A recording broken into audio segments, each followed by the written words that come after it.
Is LeBron's greatness a detriment to his team? How did the Celtics win Game 2? Can the Cavaliers get back in this series? The only question left is, say it with me, you win. Hey sports fans, Coach Nick here, and welcome to the B-Ball Breakdown live show / podcast / hangout session with Dave Dufour and me, Coach Nick. Dave, great to see you in nice HD, very steady video. We finally solved our issues on that end, and really excited to talk about this game. I don't want to sound like I'm like peeing on the parade for the Cavs, but it was a good game, wouldn't you say? It was definitely a great game for Boston. Okay. Unbelievable. I'm a little bit in shock. I just can't believe that Cleveland didn't win this game. Your prediction was correct, though, wasn't it? About LeBron scoring 40 points or whatever? Yeah, I knew LeBron would come out gunning, and he had 21 points in that first quarter, and he was incredible. Jaylen Brown, my boy Jaylen Brown, was also incredible in the first quarter, had a great game. And I don't know, man. Look, it sounds weird to say, but LeBron's getting no help. Kevin Love had a nice game, but that was it. Outside of those two, I don't know what else LeBron can do. Now, it would be nice if he played a little bit of defense. Right, so he was not playing any defense. No, none. Now, Kevin Love had the quietest 22-point game you're ever going to see. I feel like I didn't even realize he was out there for stretches as well. And then a 42-point triple-double for LeBron. It was interesting because it was kind of top heavy, right? He kind of got half those points in the first quarter. After that, though, let me look at the numbers here. It really feels like the second quarter. Actually, Cleveland outscored him by 3 in the second quarter, but then got outscored by 14 in the third, and then another 6 in the fourth. So that's a blowout. Yeah, that's pulling away, winning. In the second half. Yeah, they just had an incredible second half, and The sequence there toward the end where I guess it was the beginning of the fourth quarter where Horford and Jaylen Brown were both on the bench and LeBron came back into the game. The Cavs really blew their last opportunity to make a comeback. And then they brought it back to within 6. And then you had the whole J.R. Smith debacle where he badly bricked a 3 with the flagrant that should have been a flagrant 2 on Horford. He pushed him in the back in midair, literally the dirtiest thing you can do on a basketball court, the most dangerous. Horford hits the free throws, and then they score again when they get the ball back. And so that was it. And then, Ty Lue waves the white flag with about, a minute 40 left. So, yeah, man, it doesn't look good for Cleveland. I cannot believe Boston is up 2-0. I'm really in shock right now. It's funny because I didn't feel that way. Listen, the Cleveland can win their 2 home games, and then we can be even again, and like they started, and who knows what happens. But it's the way that it's happening, right? It is clear, and I think I caught Jeff Van Gundy at the very end of the broadcast saying, and I agree, that the Celtics are a better team. They have better players across the board. They play like a team infinitely better than that, which is also the issue here is the Cavaliers, if they were able to play up, could compete. But I don't think they can compete. This could be a sweep, man. I really don't know because this is as good as they're going to give you in that first half at least. And they also caught Boston. We had some rookie moments there with Tatum in the first half. We even had, for as good as Jaylen Brown was, there were some clunky possessions by him too in the first half. And then even Rozier didn't look great. So this was their chance to really take a stranglehold and put him down and get control of the game and get back in the series. And once they got kind of warmed up and used to it and adjusted, that was it. One thing I thought was interesting was they didn't really double LeBron at all. So we saw last game in game 1, I did the video on where whenever they got a switch with Rozier on him, they would double as quickly as they could. They didn't do that. And then, in fact, I got to check the game again, but did you feel like they actually even got Rozier on LeBron that often? I can't think of... And maybe once or twice, but I can't think of it off the top of my head. Right? Like in the second half, right? The second half, I can't really picture one of those. And so we also, let's bring this up, the LeBron possible concussion. Absolutely. And that was going to be one of my next points is LeBron looked a little bit out of it for a while there. Still was able to do some LeBron things, right? But I was worried about what was happening with LeBron. They said he had a neck strain, we'll see what comes out tomorrow. But you and I have lamented the concussion protocol in the NBA, and we think that it's not strict enough. Is there really a protocol? Because I feel like it's sort of like up to the teams. That's not correct? Oh, well, no, there's a protocol, and I guess if he has concussion-like symptoms, but we're almost at the point, and with the way things are going with concussions, I'd almost like to get them to, like blows to the head like LeBron took should almost be an automatic concussion protocol situation. I don't want to see LeBron sit out a playoff game, but I also, I don't want LeBron to suffer the consequences. I mean, concussion syndrome. I mean, he could be out if he's got a concussion. He could be out for the next couple of games, right? Like, because he didn't sit. So let's hope he's okay. Yeah, I think that's the thing. We've seen the Cavaliers this whole year do this time after time. We saw it with Dwayne Wade, who had smacked his head really hard. They didn't do any kind of testing for that, and he clearly looked like he had a concussion. We saw, obviously, Kevin Love. They did give him the protocol, and he did have one, but then he had another one, I feel like, a few weeks later, they didn't do one. We've seen, I believe, Jeff Green also had one that didn't do a thing. So there's something going on in Cleveland that I've seen a lot more than anywhere else. So it's a concern because, again, this is not just, one game or two games. This is the life of the players. And, you could probably also, if you want to talk about fairness, if one team does adhere to the protocol more strictly than others, what happens if Al Horford gets one and they have to do it and they do the thing and he's out for 2 games, right? And they don't do it for Cleveland. I don't know. Now, again, I'm much more worried about the players and their health than I am about the competitive balance. But I mean, it is a good point. If you're Boston and you're more strict about it, does it give you a competitive disadvantage? Yeah, I don't know. Right. Or it's going to inspire the Boston Celtics not to do their protocol either, just pretend, he strained his neck, which certainly he probably could have with that kind of blow. But let's talk about the turnovers, because I know that LeBron in the beginning of the game, they had Doris was talking about how the turnovers were what bothered him the most in game 1. He had 7. And in tonight's game, he had 5 up until a certain point. He finished with 6, and they were bad. A lot of those were not good turnovers, similar to the ones in game 1. And again, it's a problem, right? You're going to turn it over and let the Celtics sprint down the court. You're going to give up easy baskets. Yeah, a lot of forced passes. And I think a lot of guys were playing with their head up, and that was hurting them. It's just, it's sloppy. But let's not discredit the job the Celtics did. The Celtics were amazing on defense. Marcus Smart, to me, what a difference maker. When he's on the basketball court, he brings so much energy and so much, I don't even know, it's hard to describe, right? He's ferocious, and he creates things. The steal that he had tonight, it was very similar to when he had the other night, where he came up from behind. You actually tweeted out the video. You gasped when you saw it. I yelled very loudly and scared my dog.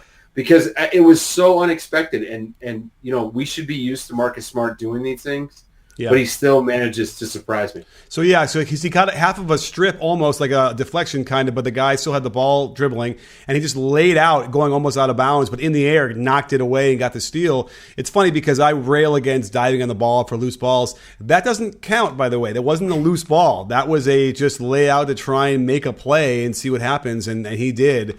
The only thing that would have made it even better would have been it went right to a teammate and then a dunk or something, but they ended up getting, I think, a foul and some free throws or something out of that. So those are important because, by the way, there was that stretch in the fourth quarter where the Cavaliers easily could have gotten control of that game. I thought both teams didn't score very much in that 4-minute stretch. And so I think the Celtics might be a little bit fortunate in that respect because they didn't look good for that stretch, which you would have expected LeBron, ready to take control. Now, the other thing that was weird was they started LeBron. He didn't start the fourth quarter. And this is the kind of game where he probably would have just played the entire second half, right? And they need him to play the second half. In fact, it got to the point where it felt like if he didn't create the basket, like they were not scoring. Does that feel like that to you? That's almost Cleveland's entire offense. But I assumed that this was because of head injury. I thought that he was going to just play the rest of the game, but he looked exhausted. Mm-hmm. When you saw him sitting on the bench, he just looked exhausted, and I don't want to try to read his body language, but it just wasn't great. And one reason LeBron can score and pass so well is because of his superior vision. And if you need contact lenses to help you with your own vision, then you must check out Simple Contacts. They live up to their name because you simply download their app, take a 5-minute vision test, and a real doctor reviews your test and writes you a new prescription. No more dreary waiting rooms or walking around half blind with everything looking orange. Simple Contacts brings the doctor's office to you and offers every brand of lenses at unbeatable prices. The prescription is just $20 and shipping is free. Best of all, you can save $30 off your first Simple Contacts order by visiting simplecontacts.com/CoachNick or enter my code CoachNick at checkout. While this isn't a replacement for your periodic full eye health exam, you'll be hitting shots and throwing whip passes to cutters better than ever with the help of Simple Contacts. That's simplecontacts.com/CoachNick. I cannot believe that we're at this point. I really am in shock. I'm going to have to rewatch this game because I just want to see if there's anything that the Cavs can do differently. I don't know that there is. I don't think they've got an answer for what Boston does. Like, Boston's defense is able to take away that Korver two-man game that works so well against the Raptors. Not to mention that Brad Stevens is not going to allow you to get the same action off over and over and over again and keep scoring without adjusting. Hang on. They got that action and they got layups out of it. But I swear when I finally saw that happen in the third quarter or like early fourth, whatever that was, it seemed like that was the first time they had done it. So like that's the real question I have is why aren't they doing that more? Getting Love and Korver on a weak side pin down action where they can now play off each other and LeBron with the ball can create something. That to me, I mean, they got some of that out of that good, but they don't do it enough, and that's when it leads me. We're back to, I guess, the same argument we've had for years, which is, who is controlling the offense? Because if it's LeBron and you're expecting LeBron to be able to manage all that in addition to playing the game and playing defense and all those other things, he can't do it. You can't be a player coach like that and be able to know and compartmentalize. Even though I know he's got the photographic memory and can remember every play. Those are the kind of things that would stymie me in the Miami Heat days when they had these great plays that they would never run. Yeah, I mean, they went almost the entire first half without running any sort of set. I mean, it was just it was absolutely insane. Yeah, I don't think I guess the Cavs last year were very similar. They're the only team I can think of in recent memory that just doesn't run anything. They don't have something that they can go to. You know what? It's very similar to those OKC teams that you and I have kind of like gone back and forth on and discussed, where they don't have anything that they can dip into the well. Okay. When when the initial action isn't there. And see, this is what separates a team like the Warriors and a team like, even Houston. They have something they can go to. They go to that isolation. If the 21 series doesn't create something right away, they get to go into isolation. And here it's you have LeBron and that's it. Please, LeBron, figure it out. Right. LeBron, hit a fadeaway three because the clock is running out. You know what I mean? And he does it. And the difference, though, is that when you have Kyrie on your team, you can get away with that a lot easier because you have that second guy. And now they have sets. I mean, they have the thing for Korver where they'll, set a pin down, he can go to his right and then catch and shoot. And they have that little stuff they do with, Korver and Love. But you're right. Like, they had that horns where they'll set the double high ball screen sort of, but there's not a lot of stuff going on. And certainly this game was no exception and probably less than even normal. So, as the pressure mounts and they start to realize that this series is slipping away, somebody is taking hold of this offense and trying to say, well, this is how we have to do it rather than, I don't know. All I can tell you is that a coach or a good coach wouldn't manage the offense like this in a big game like that. And we'll have to wait and see what happens in game 3 because if it's more of the same stuff, then we'll have our answer. Well, I've given Ty Lue a lot of credit for his game-to-game adjustments. I didn't really see much aside from starting Tristan Thompson. And this was probably the first time I can remember that Horford got the better of Tristan Thompson. Mm-hmm. Yeah. It felt like a sea change of sorts. Well, when he picks and pops, when Horford does, and now he's got a chance to shoot it or shot fake or go down, it didn't seem to matter if it was Love guarding him or Tristan Thompson. He was still able to create something off of that. And that's what the difference in Horford. Horford is that good. It is that most difficult of a cover. But, I had one I got on Twitter where I showed, Horford just he blew right by him for the layup, I think. And it was Thompson on him. Same, and that's the only reason why Thompson was in there, right, was to control that. So he's not giving them what they need either. Even though he's, the energy sort of is there, but he's certainly not having the effect that we've seen in the past with the Tristan Thompson game. Yeah. How do you feel about Marcus Morris tonight? There was a moment there I was really not happy with him out there. I thought his shot selection was terrible. It didn't really stand out because there was a lot of bad shots going on in that first half by the Celtics. I'm sure Brad Stevens let them know in any uncertain terms at halftime that there was a problem with that. So, I think that, he struggled. He didn't shoot very well at all. In fact, let's see, he was... Marcus Morris was 5 for 14. I don't think he should be taking 14 shots, really. I just feel like he's 9, 10 tops. If he's got it going, maybe. But that's my only issue.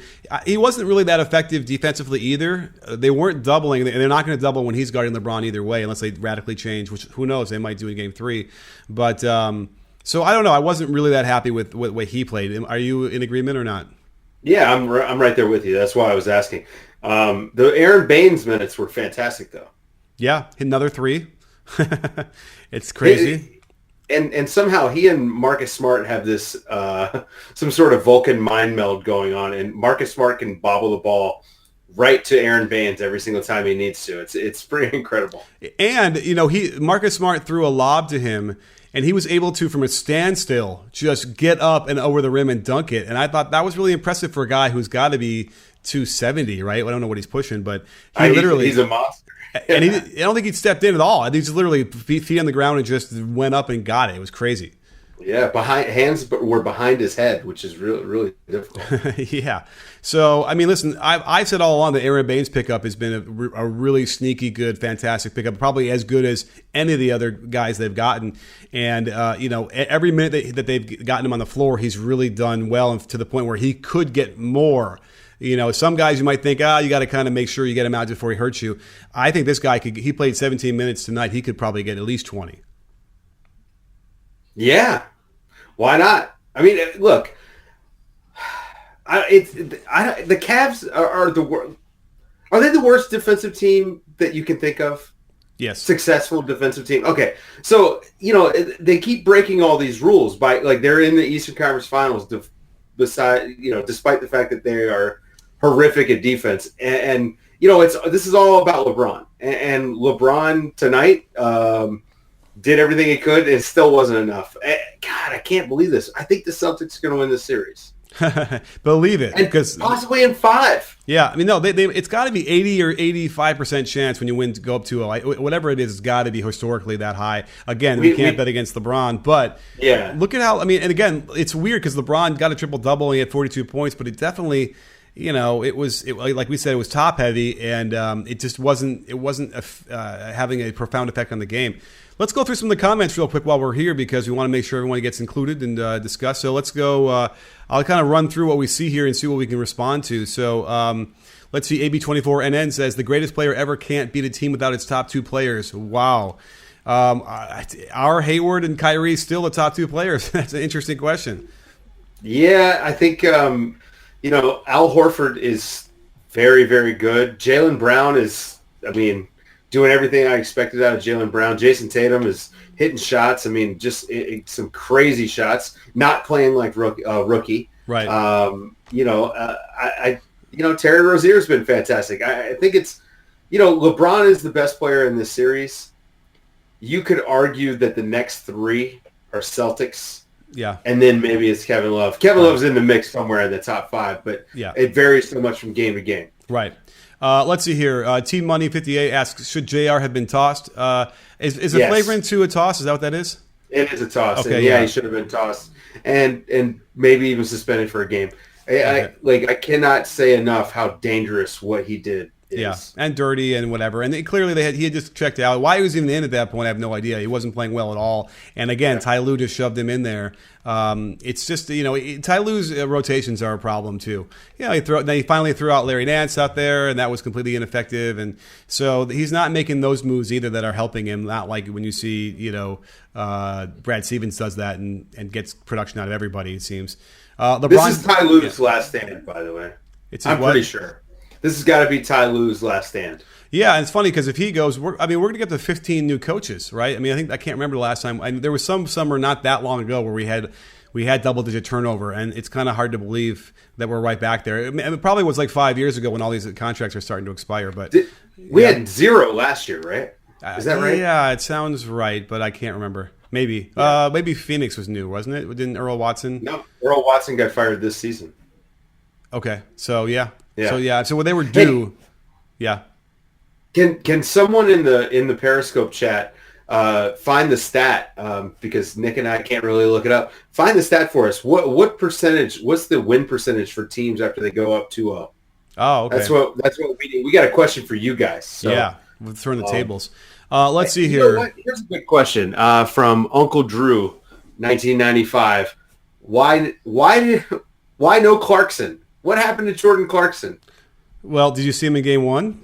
Yeah, he wasn't good, but again, this is what I'm talking about. So there sometimes you can overthink things, and usually Ty Lue doesn't do that. Usually Ty Lue sticks with, okay, we know that this is a recipe for success, sort of.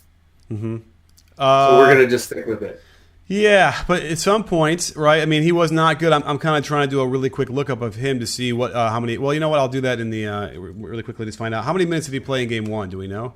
Let's see here. Of course, I should look this up really quickly. But he's just not worth putting in there. And it's interesting because he was a lot better with the Lakers. And so now you have to say the thing, well, he was a good player on a bad team, and then look what happens. But I just think that he would be the same on other teams.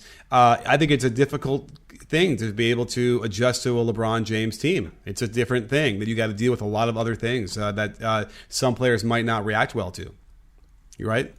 Certainly. Yeah. Absolutely. So it's tough. And that's why, as a general manager, it's not like you can just sort of, look at his numbers. He'll plug him in and be right. He'll be perfect. You got to be aware of what kind of player. Does he demand the ball? Does he need the ball to be somewhat effective? Because it ain't going to happen if you're playing with LeBron. So in game 1 against Boston, they lost big. He played almost 16 minutes.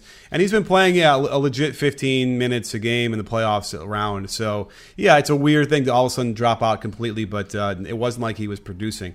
Let's see here. Any good questions? Apparently, teams that go up 2-0, are 278-19.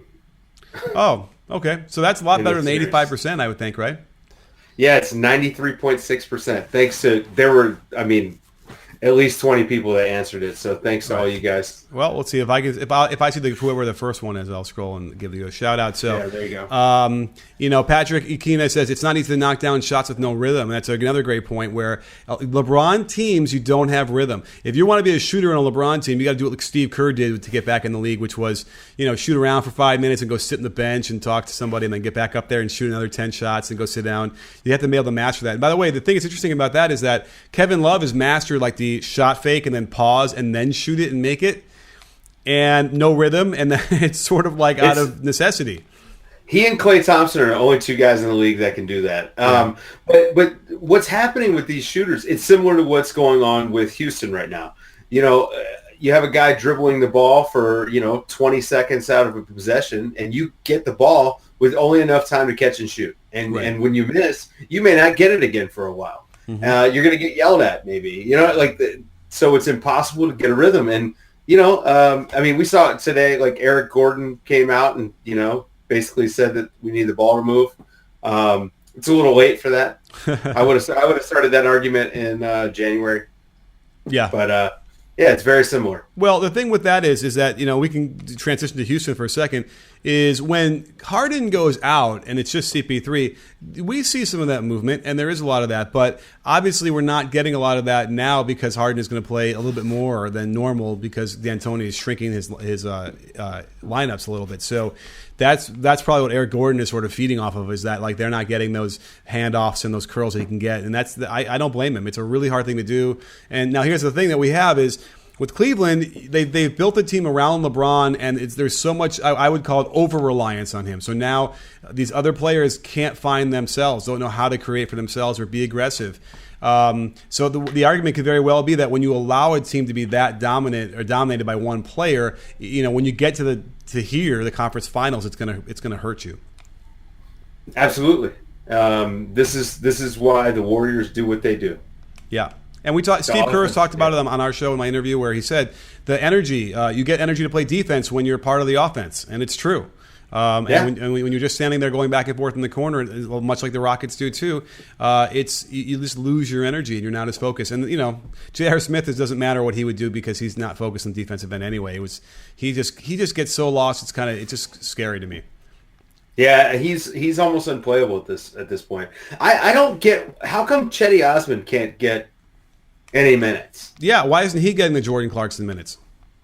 I can't wrap my head around some of this. It's really weird. Because like looking at tonight, maybe Ty Lue and LeBron are going somewhere together this summer. Maybe that's what's going on. I don't know. Well, interesting question. Okay, because Jordan Clarkson didn't play, who got those minutes?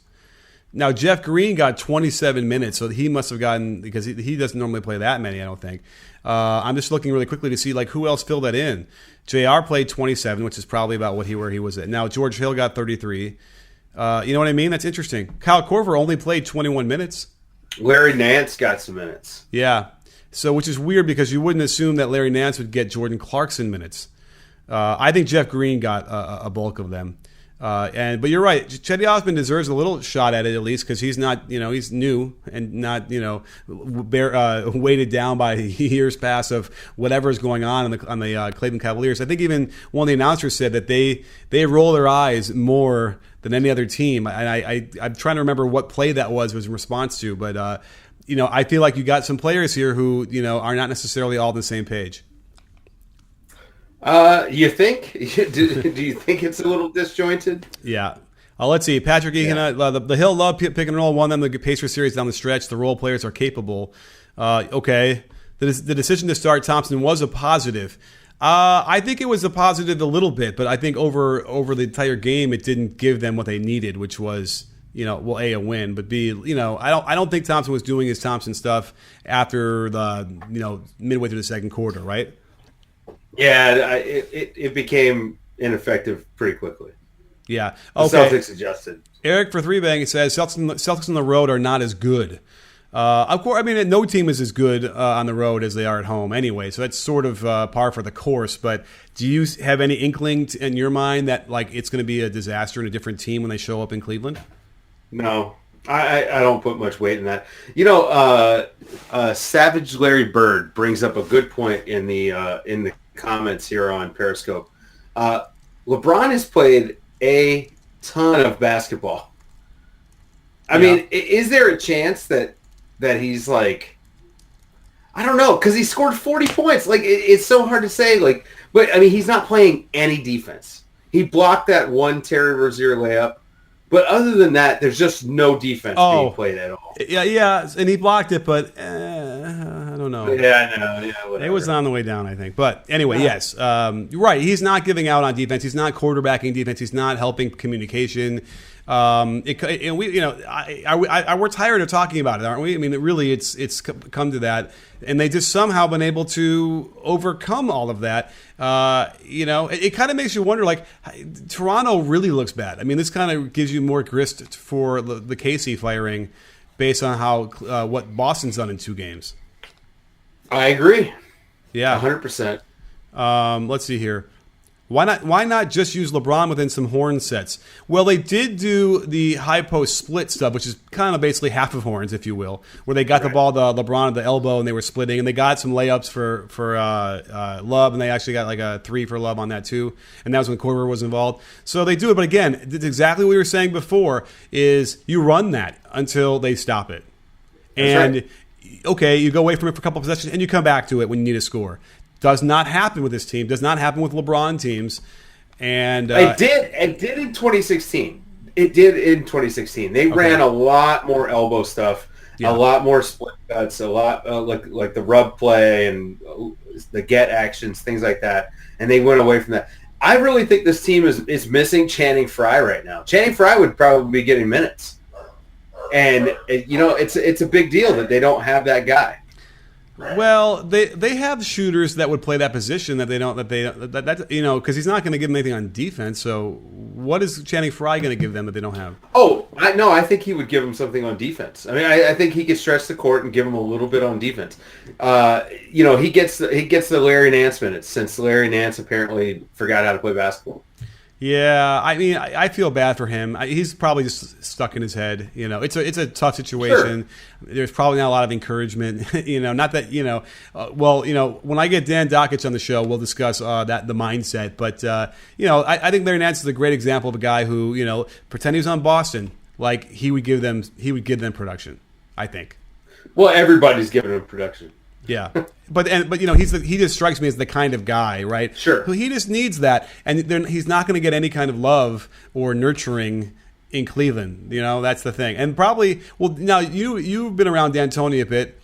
Is D'Antoni a lovey-feely kind of guy, or is he more like Pop, or is he more like Stevens? I don't know. He's a player's coach. He's a super amenable, nice guy. He's very interested in, having a relationship with his players, but I don't think he's scared to give some tough love when they need it. Right. But to me, I almost feel like he's like, that's your job. You be professional. You got to take care of that. That's like he's going to be a little bit gruff on that end for that stuff, certainly for defense. But he's going to say, shoot that shot, and I'm taking you out if you don't shoot. Like that's the good stuff. I'm sure they love, but it's a different reaction.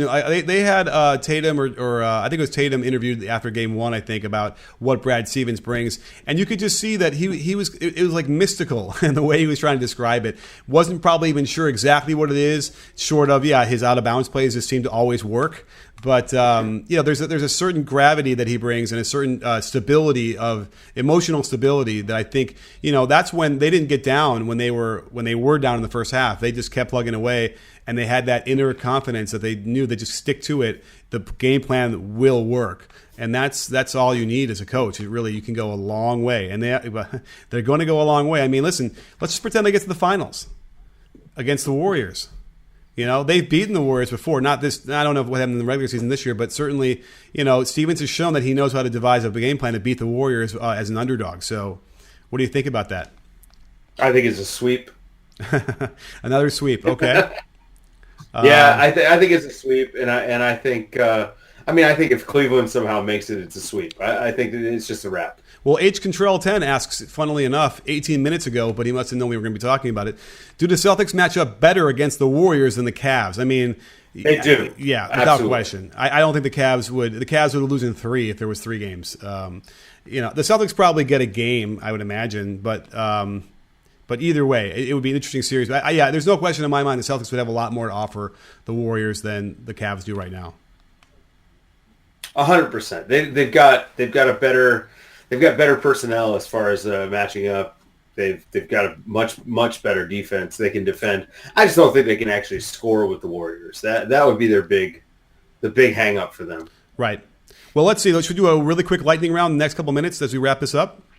Yeah, let's do it. Let's see here. The Cats need to play the young guys. They desperately need energy. Okay? Yes or no? Sure. Who are the young guys? I guess you're talking about Chetty and maybe even Okay, yeah. I give them a chance either way. It's not working It's not working now. Right. Let's see here. 4-point swing before the half started the momentum swing. Yeah, I would think that was huge. That Marcus Smart steal and then they got a dunk was huge. Absolutely, it was big. LeBron held back his energy most of the time, except for some blocks. I kind of think he held back his energy almost the whole time, except for like the offense. 100%. Let's see here. Anything else? You see anything?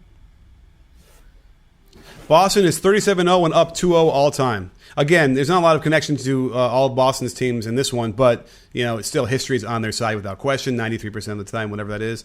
Let's see here. Coach LA Fortune 1, tough to call a sweep. Cavs are schizophrenic.